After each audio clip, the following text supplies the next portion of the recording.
Bon, je vais essayer, d'accord. Le déroulement de ces 2 journées, nous allons commencer ce matin par l'Assemblée Générale de Place d'Armes.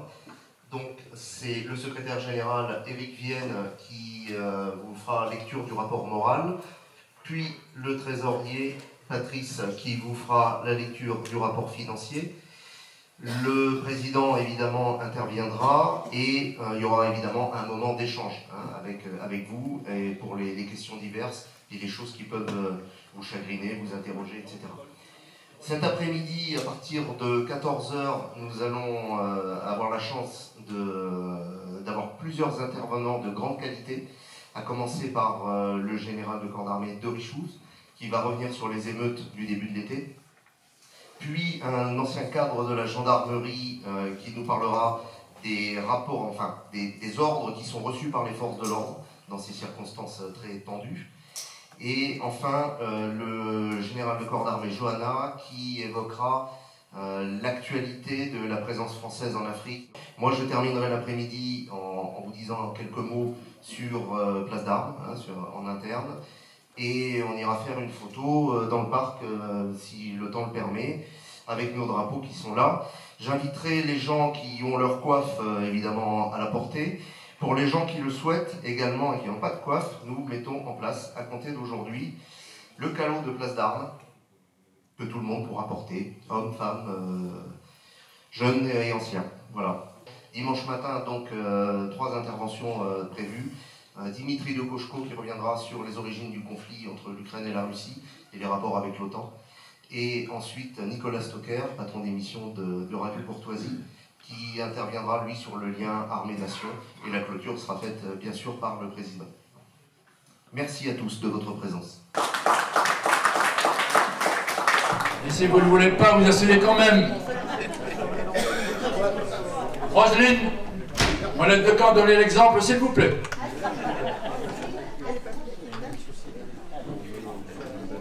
Le président est là, je crois que la séance peut commencer. Pourquoi Place d'Armes est différent des autres associations? Place d'Armes est différent des autres associations parce que Place d'Armes étant relié à la notion, à la structure militaire, a les valeurs militaires. Mais ces valeurs militaires, elle les a acquises, mais elle veut les diffuser dans le civil. C'est là où je reprends cette idée, justement, du passage du militaire au civil. Je dis souvent, Place d'Armes, c'est un pont entre l'armée d'un côté et les civils de l'autre. Nous, on est là pour que ce pont existe. Alors, ce pont, vous avez vu tout à l'heure, on essaye de l'avoir. Gilbert a envoyé des tas de lettres. Malheureusement, les réponses ne sont pas ce qu'on désirait. Ben, je vais vous le dire, c'est très bien comme ça. Parce que tous ces gens qui ne répondent pas sont des gens qui connaissent Place d'Armes, mais qui savent très bien que les ordres d'en haut leur demandent de ne pas répondre. Alors évidemment, ils ne répondent pas. Mais le jour où il y aura une majorité dans les urnes, même si ce n'est pas ça qui résoudra le problème de la France, mais déjà ça sera un point, je peux vous dire, que ces gens-là se feront un plaisir de répondre. Cette notion de valeur est fondamentale. Il n'y a pas cette valeur dans beaucoup d'associations, et encore moins dans les partis. Je ne condamne pas les partis, c'est essentiel les partis. Et d'ailleurs, nous avons des rapports, et nous en aurons de plus en plus avec ces partis patriotes. Mais le problème d'un parti, vous le voyez très bien, sans les décrier particulièrement, mais vous voyez très bien au niveau du Rassemblement national qu'aujourd'hui ils ne disent plus ce qu'ils disaient hier. Et je pense que si Reconquête était aux portes du pouvoir, ça serait la même chose. Tout simplement parce qu'à un moment donné, on est obligé de mettre de l'eau dans son vin, et puis de l'eau dans son vin, et puis de l'eau dans son vin. Et à force de mettre de l'eau dans son vin, eh ben, il n'y a plus de vin, il n'y a que de l'eau. Voilà. Et c'est pour ça que Place d'Armes est important.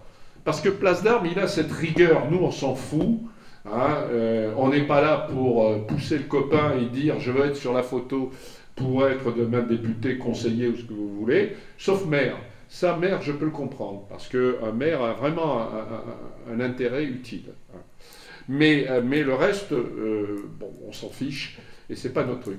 Et pour ces valeurs, je voudrais simplement vous dire que Gabrielle Cluzel, que vous devez connaître, qui est la rédactrice en chef de Boulevard Voltaire et qui apparaît souvent sur CNews, a dit la dernière fois sur CNews des phrases remarquables dans lesquelles elle a expliqué que ce qui fout en l'air la population actuelle, c'est qu'il n'y a plus de valeur, il n'y a plus d'idéal. Vous le savez très bien, je ne vais pas revenir dessus. Et elle a expliqué que cet idéal, il faudrait le chercher dans l'armée. Vous voyez ? Donc, elle ne l'a pas dit par rapport à la lettre, elle l'a dit parce que ça lui paraissait naturel. Et elle a dit, voilà, les gens devraient retrouver cet idéal qui existe dans l'armée. Alors, qui existe dans l'armée ? Oui, il existe dans l'armée. Sauf que l'armée elle-même traverse actuellement des courants très négatifs. Vous l'avez vu pour ceux qui regardent la presse. Il y a eu dans le Figaro sur les officiers, il y a eu dans Le Monde, il y a eu aussi sur le problème du Niger. C'est important, mais l'armée reste un bloc. L'armée reste un bloc parce que quand vous demandez à quelqu'un de s'engager, et quand vous lui dites tu t'engages, mais tu donnes ta vie, si on te la demande, tout change. Tout change. On peut dire ce qu'on veut. Même la police, Dieu sait que j'ai beaucoup d'affection pour la police, j'ai été moi-même gendarme, mais un policier, on ne lui demande pas sa vie. C'est exceptionnellement que ça peut arriver que un militaire, on lui dit, c'est un point de départ. Quand tu signes, tu fais ça. Et donc, cette notion de valeur, jusqu'au sacrifice, c'est intéressant de pouvoir la montrer, pas la donner jusqu'au sacrifice aux civils, mais la montrer, parce que ça me paraît fondamental. Et vous pouvez vous appuyer là-dessus pour voir les civils. D'ailleurs, les civils le savent très bien. Regardez, 86% des civils pensent que l'armée est quelque chose d'utile et d'essentiel, et ils aiment leur armée. Donc on voit bien qu'en effet, comme le disait Madame tout à l'heure, quand on parle de l'armée, immédiatement, c'est quelque chose de positif. Allez. Et on fait la risette. Donne-moi la main. C'est ça qui était ça. C'était celui-là tout à l'heure. Car la route est longue et la nuit noire. Et demain nous ferons le grand saut. Oh, donne-moi la main. Et là dans ma main. T'as deux casquettes, toi. Adieu la fille, adieu. Ton sourire dans nos yeux, oui, dans nos yeux. Debout, accroché, relevez les sièges sur le signal du largueur ou sur la sonnerie et la lumière verte qui passe, la lumière rouge qui passe au vert, avec une sonnerie abominable qui glace le sang. Comme ceci, ça veut dire qu'il faut se précipiter dans le vide. Donc le premier en position, attention pour la poussière et la cul sec.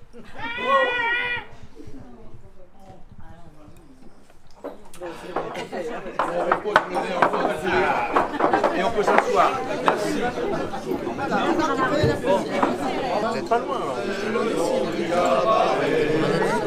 La servante est jeune et gentille. Ce n'est que Madelon, mais pour nous c'est l'amour. Quand Madelon vient nous servir à boire, une histoire à sa façon. La Madelon, on lui boit la taille ou le menton. Elle rit, c'est tout le respect. Madelon, Madelon, Madelon. En comptant les jours, on soupire. Et quand le temps semble long, tout ce qu'on ne peut pas lui dire, on va le dire à Madelon. Madelon vient nous servir à boire. La tonnerre au le fond du pont. Et chacun lui raconte une histoire à sa façon. Madelon, vous n'êtes pas mauvais, on attaque le troisième. Un caporal en queue de fantaisie, sans plus trouver Madelon un beau matin. Et tout à l'eau, lui dit qu'elle était jolie, et qu'il devait